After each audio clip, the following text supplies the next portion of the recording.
예, 안녕하십니까. 일렉트릭 아이디어 TV 권반장입니다. 지금 계속 여기 보시면은 제가 이제 그 소통의 시간 64번째로 자격증 공부를 왜 해야 하는지에 대해서 제가 지금 장황하게 설명하고 있어요. 초보 엔지니어들을 위해서. 지금 1번 설명했고, 2번 설명했고, 지금 3번도 설명했고, 잠깐만요.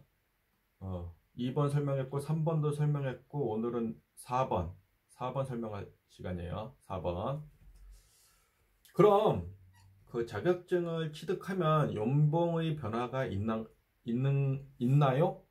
이 질문도 진짜 많이 해요. 연봉 예를 들어서 뭐 소방, 전기, 위험물, 가스 땄는데 어떤 게 연봉이 더 좋냐, 높냐, 어떤 걸 준비하면 좋을까? 50살, 그 50살 되시거나 아니면 40살 중반 되시는 분들, 아니면 퇴직을 좀 앞두고 있는 분들, 제가 솔직히 이해는 해요. 왜냐면 공부하기가 쉽진 않거든요. 그러다 보니까 그래도 그나마 이제 자격증 중에 가치 있는 거를 좀 하고 싶은 것 같은데, 이제 저는 이제 그것도 사실 소통의 시간이나 질문에 대한 답변 시간에 했던 적이 한 번 있어요. 연봉 변화에 대한 거. 거기를 보시면은 좀 답변이 좀 될 것 같긴 한데, 일단 이제 이게 초보 엔지니어들도 그렇고, 뭐 기존에 이제 뭐 제 유튜브 채널을 계속 찾아와서 보시는 분들도 그렇고, 한번 좀 설명을 들어보시면 좋을 것 같습니다. 어, 자격증을 취득하면 연봉의 변화가 있는가? 첫 번째, 경력도 없는 직원을 연봉을 많이 줄까요? 여러분들이 한번 생각을 해보세요.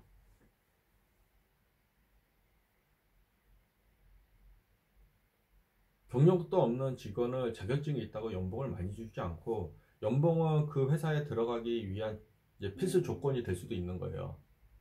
그 자격증이나 자격증 있는 것만으로 그냥 끝날 때도 많아요. 회사 생활 중에 자격증을 따면 자격증 이제 취득 관련된 장려금을 주거나 선임을 걸면은 다른 직원보다, 아니 저기 선임이 아니라 그 뭐죠? 그 아까침에 면허에 이제 관련된 이제 필수 인력으로 들어가게 되면 수당을 받는 경우가 있어요. 매월. 이제 그런 것들에 대한 베네핏을 제외하고는 좀 없는 것 같고, 이제 예를 들어서 이제 자격증이 없는 사람과 있는 사람이 나중에 이제 고급 자격증으로 가게 되면은 이제 가치를 또 발휘할 수도 있습니다. 건설 경기가 활성화되어 있는 상태에서. 그래서 저는 사실 이제 경력도 없는 직원은 연봉이 자격증이 있다고 많이 주지 않는다고 저는 생각을 합니다. 그러니까 두 번째, 연봉은 회사마다 캡이라는 게 있고, 경력이 쌓이면 자연스럽게 올라간다. 하지만 개인별 실적에 따라 차등 지급하는 곳도 있다. 이 말은 무슨 말이냐면요. 이게 보통 그냥 소규모 회사 같은 경우는 그냥 사장이 정해서 주는 게 전부예요, 연봉이. 거기에 이제 좀 일 열심히 했다 그러면 알파를 주기도 합니다.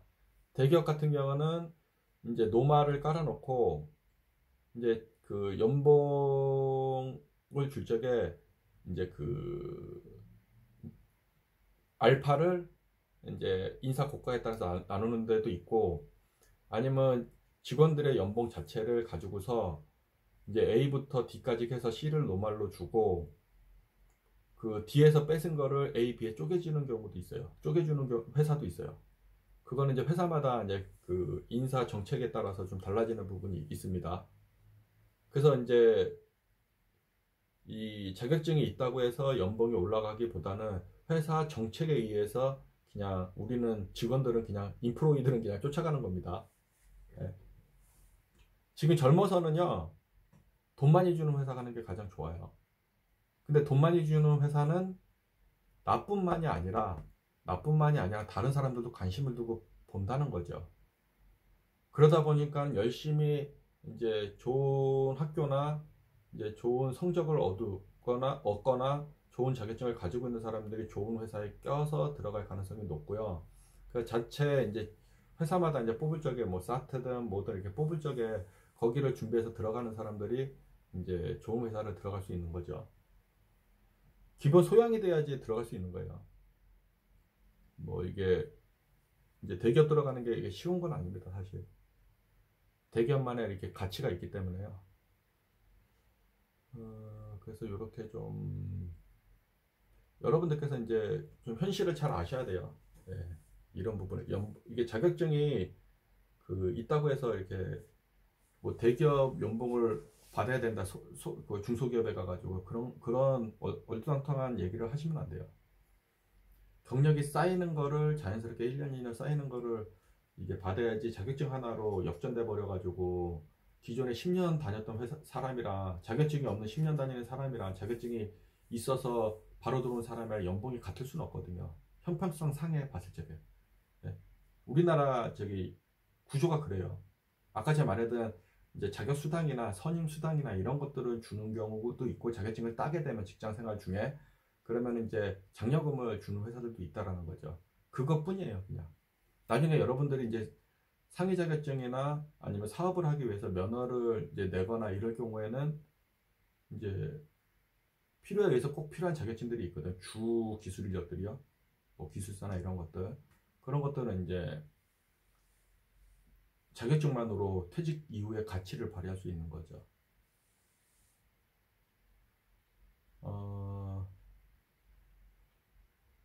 이제 마지막이에요. 5번째, 자격증 공부를 왜 해야 하는가? 자격증 공부를 왜 해야 하는가? 여기 보면은 제가 자격증 공부를 왜 해야 하는가를 이제 이렇게 2번을 간단히 이제 제가 설명을 드렸고, 이제 여기 5번 다시 중복돼서 나오는데 제가 이거는 좀 약간 좀 포괄적인 개념에서 약간 좀 디테일하게 적은 거예요. 다시 위에 거 설명하고 밑에 거를 좀 부연 설명한 거니까는 이제 참고해서 보시면 되고, 이게 사실 키예요, 키. 자격증 공부를 왜 해야 하는가? 지금 필요 없다고 영원히 필요 없는 것은 아닙니다. 유비무한 소잃고 외양간 고치는 게 아니라 지금 이 순간 미래를 위해서 준비를 하시는 거예요. 2번째, 자격증이 여러 개예요. 여러 개 가지고 있으면 취업의 범위가 넓어지게 되어 있음. 그래서 이게 무슨 말이냐면요, 이제 자격증은 제가 예전에 초반에 이제 작년에 제가 이제 유튜브 영상을 처음 할 적에 자격증에 대해서 정의를 내린 게 있어요. 자격증은 이퀄 도구다. 그 말은 무슨 말이냐면요, 내가 굴삭기 자격증이 있고 운전면허 자격증이 있고 그 다음에 지게차 자격증이 있어요. 어떤 사람은 운전면허증만 있어. 그럼 회사를 취업을 하려고 할 적에 세 개 다 가지고 세 개 다 가지고 있는 지게차나 운전면허증이나 굴삭기 면허를 가지고 있는 직원을 뽑으려고 하는 회사가 있고, 그 다음에 운전면허증만 뽑는 회사가 있고, 그 다음에 지게차랑 운전면허 아니면 굴삭기랑 운전면허 이렇게 뽑는 회사들이 있어요. 2개나 하나 가지고 있는 사람은 제한적으로 리미트를 걸고 지원을 할 수밖에 없지만, 3개 있는 사람은 얘네들이 지원한 데를 다 지원할 수 있는 거잖아요. 그래서 제가 이제 이 자격증을 여러 개를 가지고 있으면 취업 범위가 넓어진다. 하지만 경력이 없으면은 처음부터 초보 엔지니어부터 시작해야 되는 건 감수해야 된다라고 제가 여러분들께 말씀을 드렸었습니다. 그리고 3번째입니다. 3번째 결론이에요, 결론. 퇴직 후 연속성을 갖고 일을 할 수 있다. 제가 여기서 말하는 연속성은요, 퇴직 후에도 직장을 연속해서 가질 수 있다라는 그런 의미로 해석을 하셔야 되는 거예요. 돈에 관련 있는 게 아닙니다. 돈에. 퇴직하고 나면은 사실 제가 이런 말씀을 좀 드리기 좀 그렇지만은 그런 업무 효율은 사실 젊은 친구들보다 떨어지는 건 사실이에요. 그렇기 때문에 급여 수준은 좀 떨어지는 경우가 좀 있어요. 그래서 이제 퇴직 준비 전에 기술사나 이제 고급 자격증들을 이제 따놓으면은 이제 예를 들어서 선임으로 연 3천 받을 거를 기술사를 가지고 있거나 아니면 그 면허 있는 데 들어가서 도장을 찍거나 그러면 일을 하지 않고도 돈을 그 정도 받든 좀 더 받든 할 수가 있는 거죠. 좀 편하게 할 수 있다라는 거죠. 그래서 자격증은 이제 퇴직 후 연속성을 우리에게 가져다 줄 수 있다. 거고, 이제 마지막 네 번째요. 마지막 네 번째는 불안한 미래의 보험. 그쵸? 불안한 미래의 보험. 사회가 지금 급변하고 있고 어떻게 세상이 바뀔지도 몰라요. 어떻게 바뀔지도 몰라요. 그러면 우리가 그 불안한 미래를 막연히 불안해하고 아무 준비도 안 할지, 아니면 뭐라도 해서 100원짜리라도 벌려고 할지, 그거는 이제 여러분들이 선택할 사항이라는 거죠. 내가 어떻게 플랜대로 갈지, 실제 액츄얼하게 갈지, 그건 아무도 모르는 거예요. 내가 계획한 대로 액션이 취해지면 상관이 있는데, 내가 계획한 대로 액션이 취해지지 않는 경우도 생긴다는 거예요. 상황에 따라서. 상황이 케바케인데 어떻게 다 그 플랜대로 할 수가 있겠습니까? 그래서 자격증이 있으면은 10원짜리 보험이 될 수도 있다라는 의미는 뭐냐면요. 내가 그냥 편한데 좀 돈 적게 받고 그냥 간단히 그냥 반나절만 하고 오겠다. 그러면 100원짜리 보험이 되는 거고, 좀 빡시게 좀 일을 해가지고 풀타임으로 일을 해가지고 조금 더 받겠다, 몇십만 원이라도, 그러면 1000원짜리 보험이 될 수 있는 거예요. 여기서 100원과 1000원은 그냥 많은가 적음의 차이를 그냥 생각하시면 좋을 것 같고, 그 가치는 여러분들이 경력에 따라서 달라질 수 있는 거예요. 그리고 여러분들이 어디를 갈지, 일에 대한 난이도에 따라서도 좀 달라질 수 있는 거예요. 남의 하기 싫은 일은 나도 하기 싫은 거예요. 그런 일들은 좀 가치가 좀 높을 수 있다는 거예요. 여기서 가치가 높다는 거는 연봉을 약간 좀 높게 가지고 갈 수 있다라는 거예요. 남들이 막 다 하고 싶은 일들은 나도 하고 싶은 거예요. 편하니까. 근데 그런 가치는 그 남들이 하기 싫은 가치보다는 떨어진다. 떨어진다는 말은 급여가 낮을 수 있다라는 겁니다. 그래서 그런 좀 알시고 이제 준비하시면 좋을 것 같습니다. 그 다음에 제가 이제 영상 찍을 적에 좀 이게 현장 사진들을 제가 있으면서 예전에 찍어 놓던 것들을 좀 이렇게 간단히 좀 설명을 드리는 시간을 가지려고 해요. 이게 원래 이게 검정색이 없어야 되는데 몰라가지고, 혹시 한글 잘 하시는 분들 있으면은 잘라내기를 제가 못 찾았어요. 이게 옛날 건데, 한글이 2002년도 건가 그런데 못 찾았어요. 그러다 보니까 이렇게 생기더라고요. 사진을 불러오니까. 지금 이게 무슨 그림 같아요? 이게 무슨 그림 같아요? 여러분 알고 계신 분 있나요? 당연히 초보 엔지니어들은 모르는 게 정상입니다. 여기 보면은 이제 변압기의 그 변압기, 우리 영어로 이제 트랜스포머죠. 이제 이 변압기는 스텝업 트랜스포머예요. 이제 승합용 변압기예요. 보통 발전기에서 뭐 16.8이나 20kV나 22kV를 이제 제너레이터로 발전을 해서 승합용 변압기를 통해서 뭐 154나 345나 바로 그냥 765나 이렇게 만들어서 보낼 수 있는 겁니다. 그래서 이렇게 이 변압기고, 요건 뭘까요? 세 개 덩어리 동그란 게 세 개가 있어요. 요거는 IPB. IPB는 Isolated Phase Bus Duct. 그러니까 상분리 모선이라고 생각하시면 돼요. 상분리 모선. 보통 우리가 4000A 이하는 우리가 뭐 케이블 덕트나 버스 덕트 이런 것들을 쓰는데, 4000A가 올라가게 되면은 열이 엄청나게 발산을 많이 해요. 그렇기 때문에 우리가 IPB를 씁니다. IPB는 이제 상일관령이 있고 상분리형이 있어요. 여기서는 지금 4000A 상분리형 모선을 쓴 거고요. 지금 이 부분, IPB와 변압기 사이에 이 부분이 지금 이제 연결을 하지 않은 겁니다. 나중에 이제 IPB 회사에서 이제 여기 변압기 앞부분에 있는 이제 터미널 포인트를 가지고서 설계를 다 해와요. 그래서 설계를 해와서 이제 작업을 해서 이제 연결을 IPB랑 해요. 그래서 그 연결된 모습이 바로 다음 장에 나올 거예요. 보통 작업을 하기 전에는 이렇게 비닐을 다 덮어놓고 안에서 이렇게 그 엔지니어들이 작업을 합니다. 연결 작업을 해요. 왜냐면 불순물이 들어가게 되면은 이제 절연 성능이 저하되는 경우들이 좀 생긴다는 거죠. 그래서 이렇게 돼 있고, 여기 보면은 좀 사진을 좀 크게 볼게요. 여러분들이 또 여기 보면은 제가 이렇게 팁을 조금씩 이렇게 재밌게 좀 설명하는 시간을 좀 가져볼까 해요. 여러분들이 한 번에 다 이해할 수는 없는 거고, 못 보셨던 거를 좀 보여드리는, 못 보셨던 거를 좀 보여드리는 부분이니까 이렇게 있어요.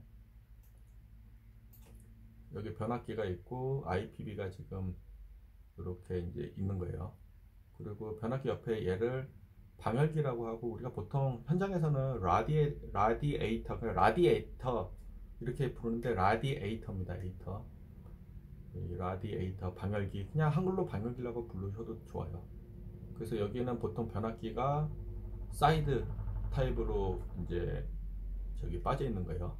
보통 국내 같은 경우는요, 그 IPB랑 연결할 적에 상부 탑 방식으로 해서 연결되는 경우가 많아요. 여기는 이제 우리나라가 아니다 보니까 이제 사이드 타입으로 했고, 제가 예전에 설계할 적에 사이드로 인출하게끔 제가 만들었어요. 사실 상부 타입과 사이드 타입의 장단점이 있어요. 이제 상부 타입으로 가게 되면은, 물론 이제 물이 침입을 하지 않으면 다행인데, 물이 침입하는 경우는 절연 성능이 절하돼서 부는 경우가 생겨요. 근데 사이드 같은 경우 그런 일들이 벌어지진 않거든요. 그래서 이제 저는 사이드를 선택을 해서 설계를 하게끔 결정을 했었습니다. 다음 사진은요, 이제 바로 여기 변압기 이제 연결되는 거예요. 지금 여기에 조금 사진이 조금 잘못된 게, 이제 연결되는 건 똑같아요. 여기 보면은 IPB와 IPB와 연결된 사진인데, 변압기 사진도 동일해요. 여기 쿠퍼밴드로 연결이 돼요. 이렇게 줄무늬로 이렇게 플렉서블하게 해놓은 이유는, 이제 이제 IPB는 이제 대전류로 흘리는 이제 전기 설비다 보니까 흘려주는 게 대전류를. 예를 들어서 3, 4, 5의 20kV짜리랑 3, 4, 5의 154, 죄송합니다. 그 용량이 예를 들어서 10MV에 10MV입니다. 10MV에 22kV에서 전류가 흘리는 거랑 10MV에서 154가 흐르는 거랑 어떤 게 전류가 클 것 같아요? 당연히 전압에 따라서 전압이 낮은 데가 전류가 높을 거잖아요. 그래서 보통 이게 저압단에, 아니면 중압단, 미디엄 볼테이지 단에 전류가 상당히 크죠. 똑같아요. 이게 IPB는 제너레이터에서 16.8이나 중동 같은 경우 16.8, 국내 같은 경우는 20kV, 22kV 제너레이터로 발전을 할 적에, 이게 용량이 막 되게 커요. 규모가 큰 10MV 이상이 사실 되죠. 발전소에 10MV를 가지고서 설치해 놓으면 누가 이게 그 수지타전이 맞을 수가 없죠. 보통 3, 4호로 변전하는 데는 보통 그 제너레이터 한 호기당 보통 300MV가 넘어요. 300MV예요. 300MV. 엄청난 거예요. 거기에 22kV가 흐른다. 전류가 어마어마하겠죠. 그래서 보통 우리가 4000A 이상은 IPB로 하고, 이 IPB를 이렇게 플렉서블하게 연결을 하는 거는, 전류가 많이 이제 흐르게 되면은, 우리 그 줄레의 법칙에 의하면 0.24 I 자승 RT가 있잖아요. 거기에서 I 자승만큼 전류가 커지는 거예요. 비례해서. 그러다 보니까 열이 많이 나겠죠. 그래서 이렇게 흐르는 겁니다. 그래서 이렇게 플렉서블하게 이제 열의 신축을 대응하기 위해서 이제 이렇게 만들어 놓은 거예요. 그 나중에 여기 이제 요 부분이랑 요 부분을 이제 덮어요. 덮고 이제 용접을 합니다. 그리고 이제 마지막, 이제 제가 이제 예전에 사우디 현장에 있을 적에 이제 석양을 보면서 이제 제가, 야, 정말 힘들다. 언제까지 내가 여기서 좀 고생을 할까? 엔지니어로 여러분들께서 들어오는 순간 편한 일은 없습니다. 여러분들이 재미있다고 생각하는 일은 재밌는 거고, 여러분들이 재미없다고 생각하는 일은 재미가 없는 겁니다. 근데 어차피 2년, 3년, 4년, 5년, 10년을 이 업으로 할 거면은, 그걸 이겨내다 보면 어느 순간인가는 여러분들께 되게 좋은 기회들이 많이 찾아올 거예요. 저는 좀 한편으로 이게 직장 생활하면서 힘들다고 이렇게 그만두는 친구들 보면서, 나도 예전에 막 스트레스 받았고 원형 탈모가 일어나고 이런 적이 있었는데, 좀만 버티면 괜찮을 것 같은데, 왜냐면 일단은 아는 게 없다 보니까는 스트레스인 거예요. 예? 근데 그거 갖다 고참들이 눈치 주는 사람들은 없는데, 본인이 막 미안해갖고 막 스트레스 받아 하는 거죠. 그럴 필요 없고, 그냥 적극적으로 배우고 남아가지고 열심히 하는 사람들 갖다가 뭐라고 하는 사람들은 없어요. 항상 아침에 눈을 떠서 그 해 뜨는 모습을 봤으면은 다음 그 저녁에 일 끝날 적에 해가 지는 모습을 보면서 여러분들이 엔지니어로서 희망을 가졌으면 하는 바람에 제가 이 마지막 사진을 넣습니다. 제가 이 사진을 참 보면서 옛날 생각이 나더라고요. 참 이때 입술 다 부르트고 이 현장에서 입술 다 부르트고 2주 동안 제가 거의 잠을 두세 시간 정도 자면서 일했던 적이 있었는데 그 일본 고문이 이제 조금 사고 친 거를 제가 이제 좀 마무리 짓는 일들이 좀 있었는데 그래도 그때의 그 노하우가 저에게 엔지니어로서의 되게 많은 되게 큰 재산이 됐다라는 거죠. 그때 내가 그거 힘들다고 그만뒀으면은 오늘의 내가 없을 수도 있다라는 거죠. 여러분들도 항상 즐겁게 그 생활했으면 좋겠습니다. 감사합니다.